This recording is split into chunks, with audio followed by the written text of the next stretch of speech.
اعوذ باللہ من الشیطان الرجیم بسم اللہ الرحمن الرحیم واتل علیہم نبأ نوح اذ قال لقومه یا قوم ان کان کبر علیکم مقامی وتذکیری بآیات اللہ فعلی اللہ توکلت فأجمعوا امرکم وشرکاءکم ثم لا یکن امرکم علیکم غمة ثم اقضوا الی ولا تنظرون فإن توليتم فما سألتكم من أجر إن أجري إلا على الله وأمرت أن أكون من المسلمين فكذبوه فنجيناه ومن معه في الفلك وجعلناهم خلائف وأغرقنا الذين كذبوا بآياتنا فانظر كيف كان عاقبة المنذرين۔ اللہ رب العالمین نے ارشاد فرمایا اُتْلُ عَلَيْهِمْ نَبَأَ نوح، اور آپ ان کو نوح علیہ السلام کا قصہ پڑھ کر سنا دیجیے، جبکہ انہوں نے اپنی قوم سے فرمایا کہ اے میری قوم، اگر تم کو میرا رہنا اور احکام الہی کی نصیحت کرنا بھاری معلوم ہوتا ہے تو میرا تو اللہ ہی پر بھروسہ ہے۔ تم اپنی تدبیر مع اپنے شرکاء کے پختہ کر لو، پھر تمہاری تدبیر تمہاری گھٹن کا باعث نہ ہونی چاہیے، پھر میرے ساتھ کر گزرو اور مجھ کو مہلت نہ دو۔ فَإِن تَوَلَّيْتُمْ فَمَا سَأَلْتُكُم مِّنْ أَجْرٍ، پھر بھی اگر تم اعراض ہی کیے جاؤ تو میں نے تم سے کوئی معاوضہ تو نہیں مانگا، میرا معاوضہ تو صرف اللہ ہی کے ذمے ہے، اور مجھ کو حکم کیا گیا ہے کہ میں مسلمانوں میں سے رہوں۔ فَكَذَّبُوهُ فَنَجَّيْنَاهُ وَمَن مَّعَهُ فِي الْفُلْكِ وَجَعَلْنَاهُمْ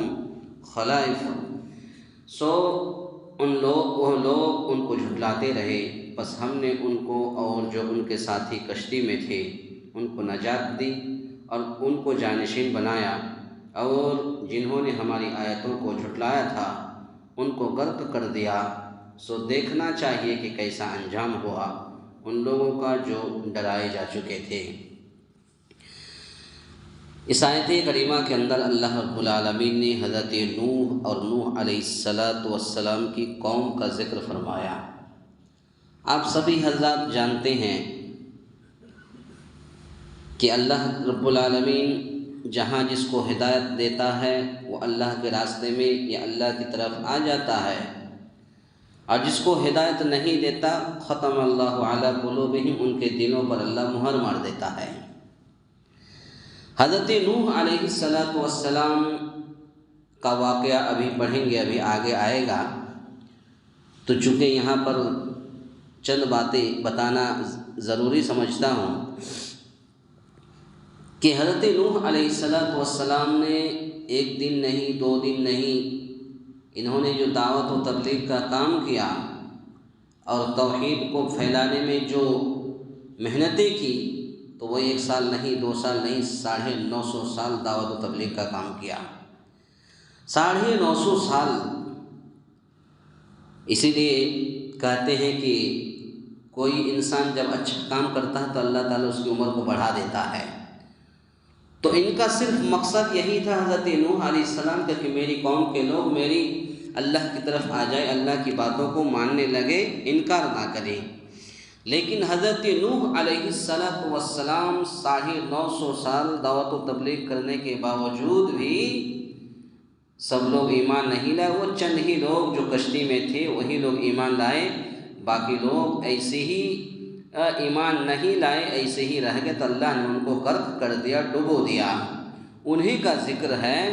کہ یعنی جن کو تم نے اللہ کا شریک ٹھہرا رکھا ہے، یعنی تم اللہ کے ساتھ جو کسی اور کو شریک ٹھہراتے ہو تو ان سے مدد بھی حاصل کر لو، ان سے مدد بھی مانگو، اگر وہ تمہارے اگر وہ مطابق تمہاری مدد کر سکتے ہیں تو ان سے مدد بھی مانگ لو، پھر ہم سے مدد کیوں مانگتے ہو؟ جب تم ان کا شریک ٹھہراتے ہو، ان کو مانتے ہو، تو پھر ان سے مدد بھی مانگو۔ اسی طرح سے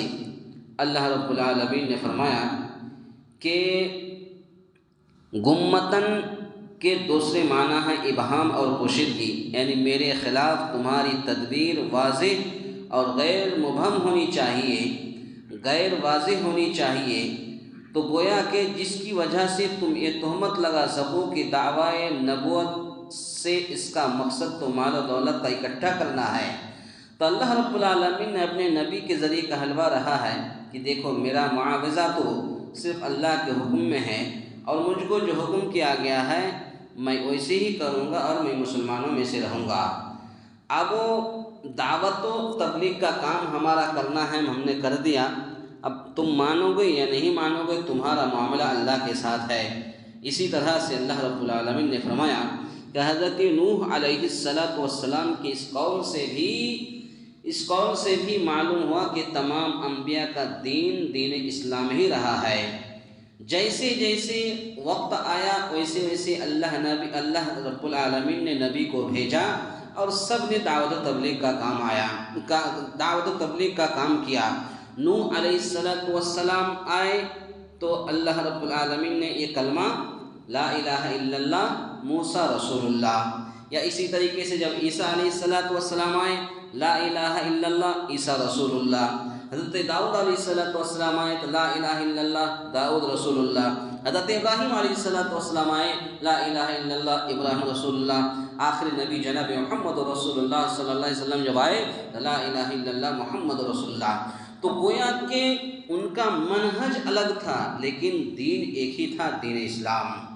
دین ایک ہی تھا، دین اسلام ایک ہی تھا۔ اس کو آپ دیکھ سکتے ہیں سورہ نمل آیت نمبر 91، سورہ بقرہ آیت نمبر 131 132، سورہ یوسف آیت نمبر 101، سورہ یونس آیت نمبر 84، سورۃ الاعراف آیت نمبر 126، سورۃ النمل آیت نمبر 44، سورۃ المائدہ آیت نمبر 44، اور سورۃ الانعام آیت نمبر 162 163 کے اندر یہ تمام آیت کے اندر آپ دیکھیں گے تو سب کا منہج الگ الگ تھا لیکن دین اسلام سب کا ایک ہی تھا، اور سب نے اللہ کی توحید کو عام کیا اور سب نبیوں نے اللہ کی دعوت و تبلیغ میں لگے رہے۔ اسی طرح سے جب حضرت نوح علیہ السلام نے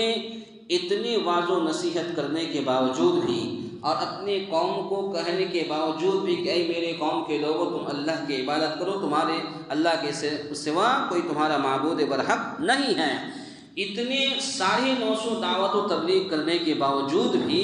ان لوگوں نے حضرت نوح علیہ السلام کو جھٹلایا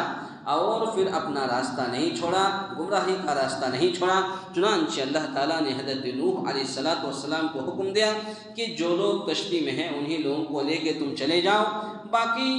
تو جو لوگ کشتی میں بیٹھ گئے اور چلے گئے اللہ نے ان کو بچا لیا، باقی سب کو حتیٰ کہ حضرت نوح علیہ السلام کے بیٹے اور بیوی کو بھی اللہ تعالیٰ نے پانی میں ڈبو دیا۔ تو گویا کہ آج